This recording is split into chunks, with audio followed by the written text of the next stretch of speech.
All right, everybody, we're going to do this real quick. This is one of the first fifth round picks for the Indianapolis Colts, and they went a little different here, Cody.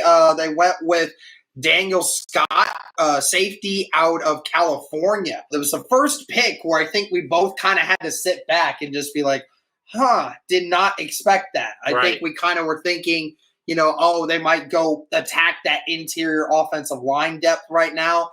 But we haven't seen them do that yet, and they opt to go for some safety depth here. Yeah, and clearly they felt like they needed a little bit more depth here, with obviously Julian Blackmon in a contract year. You didn't re-sign Rodney McLeod, who was big for you last year. So you're betting on a lot of these young guys. And also, I think the big thing for him, he's a really good special teams player. He was really good at Cal doing that. And he's just, as typical Ballard guys are, a very freak athlete, a big athletic guy here at safety. RAS score, I believe, at 9.9, somewhere around there. Yeah, it was a 9.94. Yeah. So it was, again, another extremely athletic kid that, is mainly that part. And I think, of course, the athleticism score was outranked everything else. I mean, he's just that way. He ran a 4.4 at the combine, had a 39.5-inch vertical, almost 11-foot broad jump. Had a really good 3-cone. So, this is the kind of guy that was an athlete. And he was a team captain, too. He's one of those guys that's a high-character guy. And, of course, Indy loves those guys, right? Because they fit right in with the mold. Right. And, Zaire Franklin with those guys being the captain and special teams guy as well. They love having those kinds of guys. And had 660 career special team snaps at California. So, this is a guy that immediately is going to be on your special teams. Absolutely. Immediately. Immediate no impact. Absolutely. Question. So he's not probably going to see a lot of action right at safety, but he will kind of be that guy that'll be that, fifth safety or something like fourth, fifth safety, depending what happens. And obviously he's going to play a big role in special teams, which you're always looking for special teams guys that are athletic that can just, help you out in that department.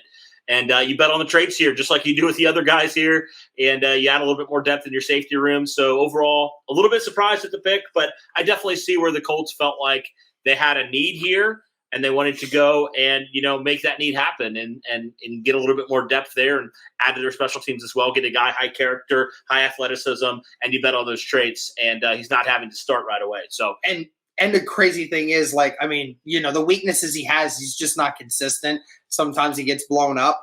But, again, we saw just last year, Rodney Thomas, 7th-round kid out of Yale, playing at safety and corner. You didn't know what was to be expected of him. Right. But at the same time, we sat back. We're like, okay, maybe this kid can fill out a role. And sure enough, 4 interceptions as a rookie, looked like he belonged in an NFL defense right away. So, again, say what you want about Daniel Scott, but even in the strength, again, the last 2 seasons had 167 tackles and 6 interceptions over his last 2 years at Cal. So, he actually was productive, relatively productive over those years while also playing special teams. So, again, guys, it was one of those positions where we're kind of sitting there saying like, oh, come on. Why are we not going with the other big need here? There could be a multitude of different reasons for that.